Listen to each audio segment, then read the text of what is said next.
बिस्मिल्लाहिर्रहमानिर्रहीम अस्सलाम वालेकुम दोस्तों, आज इस वीडियो में हम बात करेंगे दास्तान एपिसोड बस्तरा के ट्रेलर नंबर 1 के हवाले से।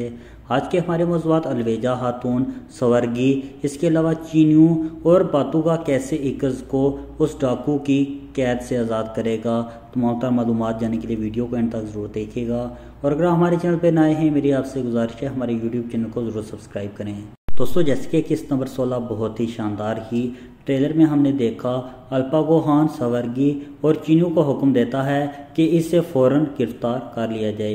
यकीनी तौर पर बातूगा ने इनका राज इन्हें बता दिया होगा कि तस्लम खातून को इन्होंने गद्दारी के तौर पर कत्ल करवाया। इसी तरह आने वाले एपिसोड में हम देखेंगे स्वर्गी और उस चीनी की मौत दिखाई जाएगी, मगर अलवेजा खातून एक बार फिर बचने में कामयाब हो जाएंगी, जबकि दूसरी तरफ बातूगा और तैमूर इकज़ को बचाने में भी कामयाब हो जाएंगे।